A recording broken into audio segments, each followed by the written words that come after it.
Bonjour à tous, aujourd'hui on se retrouve sur Volant et Guidon pour le 3e épisode de la chaîne. Aujourd'hui nous allons parler d'un changement de vie. Un changement de vie lié à la naissance d'une passion qui va devenir un métier. Dans cet épisode, on a eu la chance de rencontrer 3 personnes qui ont changé de vie pour leur passion. Cindy Duport, Marc-Antoine Richard et Sylvain Pucier. La première, meucheuse, plusieurs fois championne de France. Le deuxième, un grand chef d'entreprise qui a décidé de tout changer.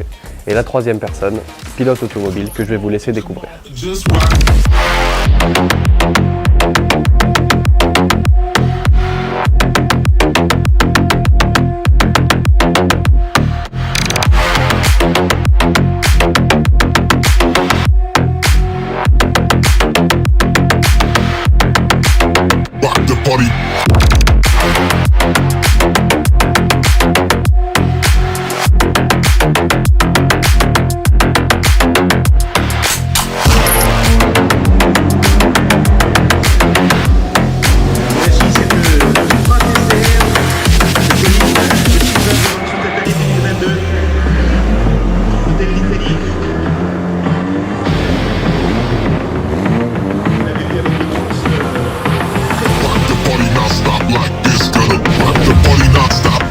Donc est-ce qu'en quelques mots tu peux te présenter un petit peu? Alors en quelques mots je peux me présenter, je m'appelle Sylvain Pucier, j'ai 44 ans. À la base je suis garagiste automobile, donc j'ai un garage Peugeot sur Ambérieu. Et je suis passionné de course automobile et on a développé ça et on a monté une structure dédiée à la course. Et aujourd'hui je réalise un rêve incroyable qui est d'avoir construit mes voitures, d'avoir mon équipe et de rouler dans mes voitures. Donc aujourd'hui le but de la soirée c'est la présentation aux partenaires donc du Trophée Andros. Donc l'idée c'est qu'on réunit tous les partenaires, on réunit des clients, on réunit un maximum de monde pour présenter les voitures. Et donc d'habitude on fait ça chez moi, on a un site dédié à ça. Et là j'ai voulu mettre en avant le parc du cheval parce que c'est un bel endroit. J'adore le cheval et je voulais faire ça en fait, une fois de plus. C'est envie de le faire, l'opportunité et on l'a fait. Et là, donc là maintenant que les voitures sont présentées, on a présenté Jimmy qui est notre pilote phare avec qui on espère gagner plein de courses. Et maintenant, dans 15 jours, on sera à Val Thorens pour la première course directement. Donc est-ce que tu peux me parler un petit peu de ton métier principal et qu'est-ce qui t'a amené justement au sport automobile? Alors mon métier principal c'est garagiste, donc j'achète et je vends des voitures et je les répare. Et ce qui m'a amené aux courses, c'est que j'en rêvais quoi. Quand j'étais gamin, je regardais les courses à la télé et j'avais qu'une envie, c'était de faire de la course automobile et avec le travail, avec la persévérance, j'y suis arrivé. Ok. Et le Trophée Andros, qu'est-ce qu'il représente pour toi? C'est quelque chose de dingue, le Trophée Andros, c'est un truc que je regardais à la télé quand j'étais gamin. Les Prost, Panis, Dérault, pour moi c'était des gens qui étaient intouchables et d'une année à l'autre, boum, je me suis retrouvé au volant d'une voiture à me battre contre eux. Et là depuis 2 ans qu'on gagne le championnat, c'est complètement dingue. D'accord. Et qu'est-ce qui a amené ce déclic finalement de passer de vendeur automobile à finalement se battre justement avec les meilleurs pilotes? Quel a été le déclic pour toi? Il n'y a pas eu de déclic, c'est une passion, un rêve. Et en fait, c'est des rencontres, des opportunités qui ont fait que j'ai pu le faire. D'accord. Et il n'y a pas eu de déclic vraiment, c'est que j'avais envie de le faire, j'ai tout fait pour. Et puis à un moment donné, la porte s'est ouverte et j'ai sauté sur l'occasion et voilà. D'accord. Et aujourd'hui, si on pouvait parler un petit peu de cette nouvelle vie, qu'est-ce qu'elle t'apporte toi? Alors elle m'apporte des rencontres incroyables. Oui. La preuve, aujourd'hui je te rencontre. Je suis passionné de sport, donc j'adore les gens qui vont au bout des trucs, qui se surpassent, qui se dépassent. Et le fait de gagner l'Andros m'a permis aussi d'être invité dans des endroits où j'aurais jamais pensé aller. On parlait du MotoGP où la semaine dernière j'étais au Supercross de Paris.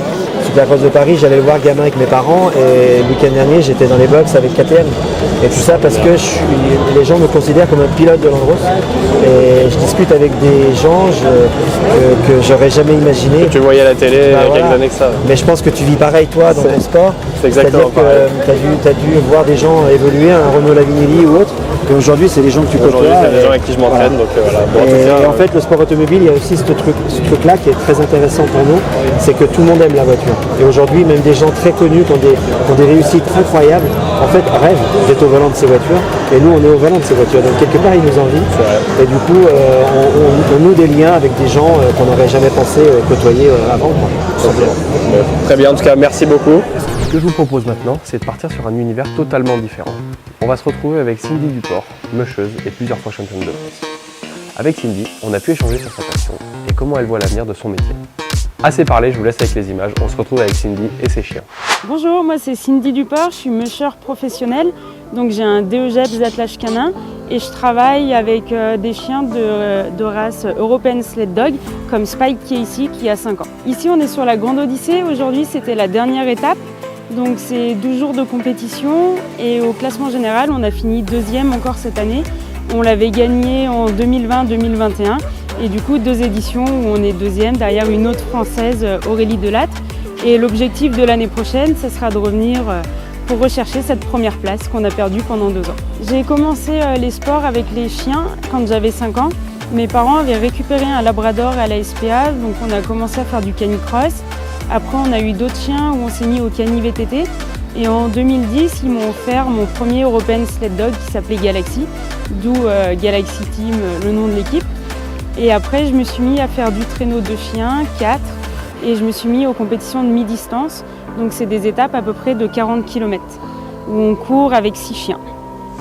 Donc l'hiver principalement on va être en traîneau, mais ce qui va être aussi important c'est d'entraîner les chiens pour les préparer pour la saison de course neige. Le reste de l'année on est sur terre, donc pour ça il faut travailler avec du matériel où on peut être en sécurité avec les chiens. Donc moi j'utilise un quad, c'est ce qui nous permet du coup d'être en sécurité, de pouvoir entraîner tout seul. De pouvoir aller dans des terrains un petit peu escarpés on va dire, sans prendre de risques, tout ça. Donc les chiens on va les atteler devant le quad et après on va choisir en fonction de ce qu'on recherche. Donc des fois on va faire des entraînements au moteur ou alors des entraînements en roue libre, ce qui permet que les chiens travaillent en puissance mais avec la sécurité du quad qui nous permet de pouvoir s'arrêter n'importe où, n'importe comment. Mon prochain objectif ça serait de m'installer on va dire dans une station pour travailler à mon compte et après aller faire... je travaille déjà pour moi mais en fait je suis chez d'autres mushers. Donc l'objectif ça serait d'avoir ma propre station, pouvoir un peu travailler, on va dire, pourquoi pas développer d'autres trucs par la suite. Mais après objectif de course c'est aller participer au championnat du monde. En fait je suis musher professionnel donc les courses c'est un peu notre loisir et le reste de l'année je travaille avec eux. Donc on a des clients qui viennent faire de l'initiation ou du perfectionnement. Donc ils vont venir avec nos chiens de compétition.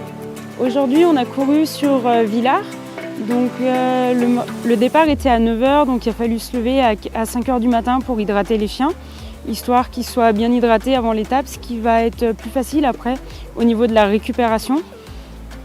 Donc une fois qu'on a pris le départ, on est parti sur 16 km, il y avait à peu près 800 mètres de dénivelé positif. Donc moi j'ai tourné en 45 minutes. Donc on a terminé 5e aujourd'hui, mais avec l'avance qu'on avait pris au début de la semaine, on reste 2e au général. Et pour terminer, je vous propose une histoire totalement différente, celle de Marc-Antoine Richard. Issu d'une très grande entreprise de fabrication de chaussures françaises, il a décidé de tout plaquer pour changer de vie et devenir éleveur exploitant. Et on se retrouve directement avec lui.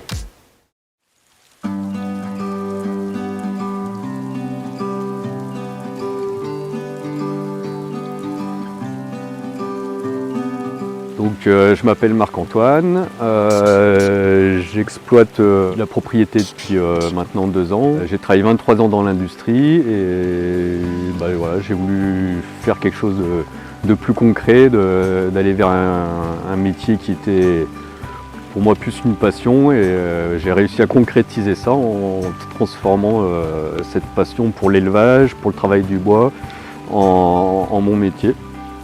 Voilà, j'ai le plus beau des bureaux. Bon, aujourd'hui il pleut, mais pour moi c'est tous les jours. Enfin, depuis 2 ans, je regrette pas ma décision. Donc mes activités, c'est beaucoup l'exploitation forestière, chose qui me passionnait depuis déjà tout petit. Par le bois, les machines, enfin, tout ce qui tournait autour du bois. Et l'élevage parce que j'ai la passion des animaux depuis très longtemps. J'ai aujourd'hui 18 vaches Highland, donc c'est des vaches écossaises. C'est vraiment la vache passe-partout qui résiste au chaud, au froid, à l'humidité. J'ai aussi un petit troupeau de moutons, donc j'ai 52 moutons de race Bizet, ça vient du Puy-de-Dôme. C'est pareil, j'ai sélectionné une race qui était assez rustique, qui ne fait pas forcément des gros agneaux, mais qui est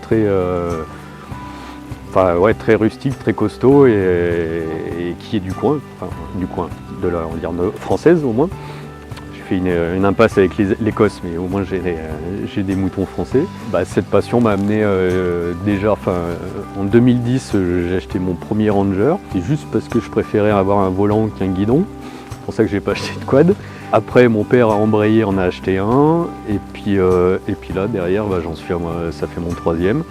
Et c'est un outil que j'utilise vraiment tous les jours pour aller voir les bêtes, pour me rendre sur un chantier d'abattage. C'est d'un pratique, ça passe partout et surtout ça fait pas de traces, c'est léger, ça esquinte pas les sols quand on le manie dans les bonnes conditions. Et puis voilà.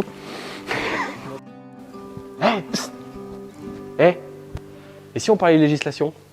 Je vous laisse avec Charles Péot, directeur du Code des Verts, qui va répondre à toutes vos questions. Bonjour à tous et à toutes. Oui, effectivement, c'est la question qui revient le plus souvent, plusieurs fois par semaine en fait. Existe-t-il une carte indiquant les itinéraires autorisés pour les quads ou les véhicules à moteur en général? Alors non, ce type de carte n'existe pas, pas en France en tout cas. En fait, elle ne devrait même pas exister. Quand par exemple, vous roulez sur la route, vous connaissez votre code de la route, vous avez juste à ouvrir les yeux et à respecter la signalisation. En fait, ça devrait être pareil en dehors des routes quand on va se balader dans les chemins, puisque la loi Lalonde interdit seulement le hors-piste. Clairement, elle interdit de circuler en dehors des routes et des chemins. Donc ça devrait être aussi simple que ça également. Et en fait, malheureusement, ça ne l'est pas. Et ça ne l'est pas à cause de la jurisprudence sur la carrossabilité. Voilà. Et donc, ce type de carte n'existe pas. Et le seul moyen de pouvoir rouler vraiment sereinement, et c'est bien connaître la réglementation, ouvrir les yeux quand même, parce qu'il peut aussi quand même y avoir des panneaux et des barrières. Voilà, avant tout, il faut bien connaître la réglementation et savoir identifier les chemins qui sont ouverts à la circulation motorisée et ceux qui ne le sont pas. Voilà. C'est vrai que beaucoup croient qu'en suivant les chemins qui sont dessinés sur les cartes IGN, ils seront dans les clous. Ou parfois même certains croient que suivre un itinéraire balisé veut dire que tous les chemins suivis sont publics. En fait, pas du tout. Voilà, alors, ce sont des éléments indicatifs, mais une carte IGN, c'est simplement une photographie du terrain à un instant T. Le terrain peut évoluer, un chemin peut disparaître, mais en plus, la carte ne nous renseigne absolument pas sur le statut juridique du chemin, et ça ne nous dit absolument pas s'il est ouvert à la circulation motorisée ou pas. Et le balisage, c'est pareil, c'est juste une indication pour faciliter la rando, et la rando pédestre, prioritairement, mais ça ne veut pas dire que les chemins balisés sont ouverts à la circulation motorisée. Ça ne veut pas dire non plus qu'ils sont interdits à la circulation motorisée. Mais en tout cas, ça n'est pas pour vous un élément suffisant pour vous dire j'ai le droit de rouler là. En fait, vous avez grosso modo deux types de statuts juridiques pour les chemins en France. Vous avez d'une part les chemins ruraux, qui sont des chemins qui appartiennent aux communes, et ils sont par nature ouverts à la circulation publique, y compris celle des véhicules à moteur. C'est la loi Lalonde qui nous le garantit. Et ce, quel que soit l'état du chemin rural. D'accord ? Carrossable ou pas, un chemin rural reste ouvert à la circulation motorisée. Le seul moyen de restreindre la circulation sur un chemin rural, c'est un arrêté et accompagné évidemment des panneaux de signalisation. Et le deuxième statut qu'on rencontre, c'est le chemin privé ou alors aussi le chemin d'exploitation. Ce sont des chemins privés et là, la jurisprudence avec le critère de carrossabilité s'applique, c'est-à-dire que si le chemin privé n'est pas carrossable, dans ce cas, il est présumé fermé à la circulation des véhicules à moteur. Voilà. La grosse difficulté, évidemment, c'est que sur le terrain, il est absolument impossible de différencier un chemin rural d'un chemin privé. Et donc le seul moyen de connaître le statut, c'est d'utiliser le cadastre. Alors c'est du boulot, c'est sûr, ça représente du taf, mais si vous roulez tout le temps dans le même secteur, à peu près tout le temps sur les mêmes communes, vous avez quand même tout intérêt à faire ce travail-là, parce qu'après vous êtes tranquille, quoi. Une fois que vous avez relevé les chemins ruraux de votre secteur, voilà, vous savez que sur ceux-là vous pouvez rouler. Tant qu'il n'y a pas un panneau d'interdiction, vous pouvez y aller.